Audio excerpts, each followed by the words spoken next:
அந்த பிள்ளைங்களுக்கு என்ன தெரியும்? 5 வயசு படிக்கிற பிள்ளைங்கள்ட்ட என்னன்னு உட்காந்து நீங்கள் தனியாக நீங்கள் அட்வைஸ் பண்ணுவீங்க.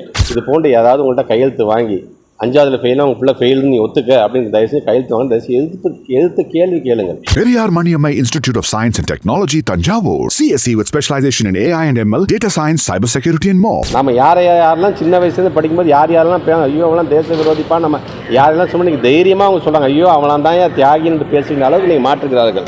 காலம்புற ஒரு செய்தித்தாளில் ஒரு செய்தி சம்பந்தமாக உங்கள்கிட்ட பேச வேண்டும் என்ற ஆசை. குறிப்பாக அந்த செய்தித்தாளை நான் படிக்கிறதுக்கு முன்னாடி நான் மாண்பு தமிழ்நாட்டு முதல்வர் படித்து அடுத்த நிமிஷம் தொலைபேசியில் தொடர்பு கொண்டு செய்தித்தாளை பார்த்தாயா என்று கேட்டார்கள். உடனடியாக அதை வாங்கி அதை படிக்கும் பொழுது தான் சிபிஎஸ்இ வகுப்பிலே தான் படிக்க வேண்டும் என்கின்ற என்இபி தேசிய கல்விக் கொள்கை என்ன சொல்லுதோ அந்த சரத்தை அமுல்படுத்த போவதாக ஒரு செய்தியை பார்த்தோம். அந்த செய்தியின் காரணமாக எதுக்காக தான் தமிழ்நாடு முதலமைச்சர் தொடர்ந்து வலியுறுத்தி கொண்டு ஏன் தேசிய கல்விக் கொள்கையை நாங்கள் ஏற்றுக்கொள்ள மாட்டேங்கின்றோம், அதில் இருக்கின்ற கிளாஸஸ்லாம் என்னென்ன சொல்லுது என்பதை நாங்கள் தொடர்ந்து வலியுறுத்தி 2019 டிராஃப்ட் வெர்ஷனில் இருக்கும்பொழுதே தமிழ்நாட்டு முதலமைச்சர் ஏற்றுக்கொள்ளாமல் சொன்ன பொழுது தான் உங்களுக்கே தெரியும் கொரோனா காலத்தில் அவசரமாக இன்றைக்கி அதுக்கு ஒப்புதல் தரப்பட்டு இன்றைக்கி அதை படிப்படியாக நடைமுறைப்படுத்த வேண்டும் என்று அவர்கள் இன்றைக்கி துடித்து கொண்டிருக்கிறார்கள். மீண்டும் நம்முடைய பத்திரிகை துறை ஊடகத்துறை சார்ந்த நண்பர்களுக்காக சொல்கிறேன், ஏதோ திமுக பிள்ளைங்களுக்காக இதை நாங்கள் பேசலை.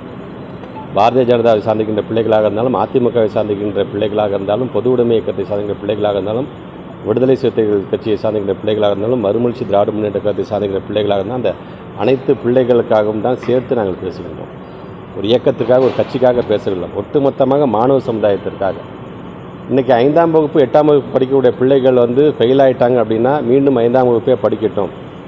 ரிசல்ட் ஒரு 2 மாதம் நாங்கள் கால அவகாசம் கொடுத்து அதுக்குள்ளே அந்த பிள்ளைங்க எப்படியாச்சும் நீங்கள் தேர்ச்சி பெற வச்சுருங்க, இல்லைனா அந்த பிள்ளைங்க தனியாக டியூஷன் வைங்க, அந்த பிள்ளைங்களை நீங்கள் பாஸ் பண்ண வச்சுங்க. அப்படி இல்லைனா திருப்பி அந்த பிள்ளைங்க 5ஆம் வகுப்பே படிக்கணும் 8ஆம் வகுப்பே படிக்க வேண்டும் என்று சொல்கிறார் என்று சொன்னால் இன்றைக்கு எலிமெண்ட்ரி என்று வரும்போது ட்ராப் அவுட்டே இல்லாத ஒரு மாநிலமாக நம்ம இருக்கின்றோம்.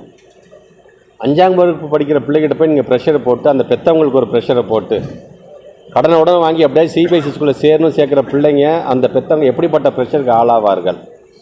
அந்த பிள்ளைங்களுக்கு என்ன தெரியும்? 5 வயசு படிக்கிற பிள்ளைங்கள்ட்ட என்னன்னு உட்காந்து நீங்கள் தனியாக நீங்கள் அட்வைஸ் பண்ணுவீங்க.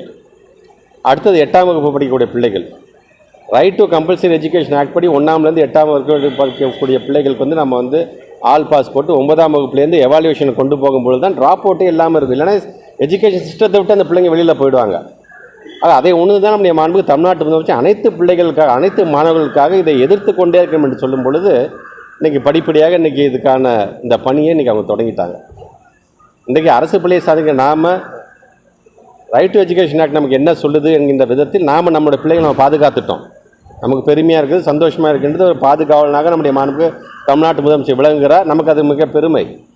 ஆனால் சிபிஎஸ்இ படிக்கிற அந்த பிள்ளைகளும் இதே மாநிலத்தில் இருக்கின்ற பெற்றவங்க, இதே மாநிலத்தில் உழைக்கக்கூடிய பெற்றவங்களுக்கு பிறந்த பிள்ளைங்க தான் அங்கே படிக்கிறார்கள்.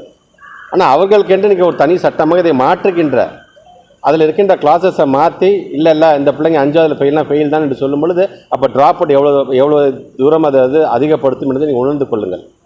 ஆக அந்த பிள்ளைங்கள் சொன்ன அந்த பெற்றவங்களுக்கு சொல்கிறேன் நான், தயவுசெய்து பிள்ளைகளுடைய எதிர்காலத்தில் தேசிய கல்விக் கொள்கை விளையாடும் போது தயவுசெய்து எதிர்ப்பு குரல்னாச்சும் தெரியுங்க. நீங்கள் இது எப்படிங்க ஏற்றுக்கொள்ள முடியும்? என் பிள்ளை 5ஆவதுல ஃபெயில் ஆகிடுச்சுன்னா அந்த பிள்ளையோட ஒரு வருஷத்துக்கு படிப்பு என்னாகும், எதிர்காலம் என்னாகும், தயவுசெய்து கேள்வி கேளுங்கள்.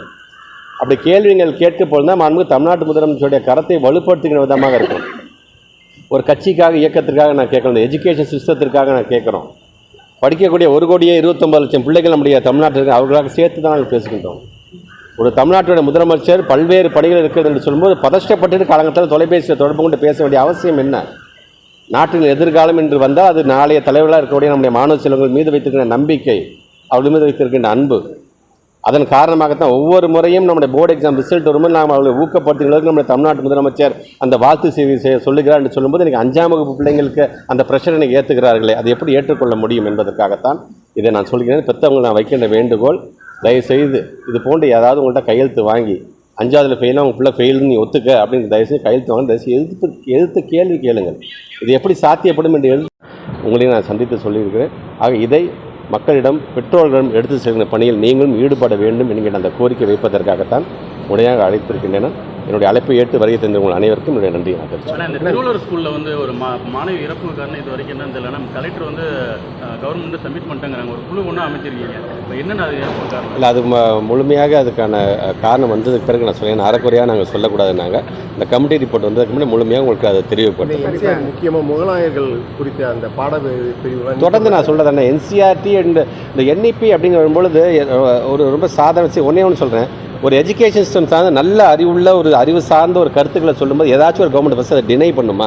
அப்பப்பா இது ரொம்ப நல்லா இருக்குப்பா, இன்றைக்கி இருக்கிற ட்ரெண்டுக்கு நம்முடைய மாணவ செல்வங்க இதுதான் இப்போ ஏற்றக்கூடியதாக இருக்குன்னு தானே ஒரு அரசாங்கம் அது ஆசையாக தானே பார்க்கக்கூடும் அதில். ஆனால் நாங்கள் இன்றைக்கி அது வேணாம் என்று சொல்லிக்கிறோன்னா பட் நம்முடைய பத்திரிகை துறை நண்பர் கேட்குற மாதிரி தான் என்சிஆர்டி மூலமாக ஒட்டுமொத்தமாக இருக்கக்கூடிய வரலாற்றையே மறைச்சிடுவாங்க. அந்த வரலாற்றே திருச்சி பேசப்படும். நம்ம யாரெல்லாம் சின்ன வயசுலேருந்து படிக்கும்போது யாரெல்லாம் ஐயோ அவங்களாம் தேச விரோதிப்பா நம்ம யாரெல்லாம் சொன்னால் நீங்கள் தைரியமாக அவங்க சொல்கிறாங்க ஐயோ அவங்களாம் தான் ஏன் தியாகின்னு பேசுகிற அளவுக்கு நீங்கள் மாற்றுகிறார்கள். ஆக இது ஒரு சான்று தான். இப்போ என்சிஆர்டி உள்ளே நுழைஞ்சிருச்சுன்னா எஸ்சிஆர்டிக்கு வேலையே இல்லாமல் போயிடுவீங்க. நாங்கள் அங்கேருந்து யாரை நல்லவன் சொன்னி அந்த பிள்ளைங்க நல்லவன் சொல்லிக் கொடு, நாங்கள் அங்கேருந்து யாரை நாங்கள் கெட்டவன் சொல்கிறோம் அவன் கெட்டவன் சொல்லிக் கொடு எங்கள் நிலைமைக்கு வந்துவிடும் என்பதற்காகத்தான் தொடர்ந்து நாங்கள் போராடி கொண்டிருக்கிறோம். Periyar Maniammai Institute of Science and Technology, Tanjavur. CSE with specialization in AI and ML, data science, cybersecurity and more.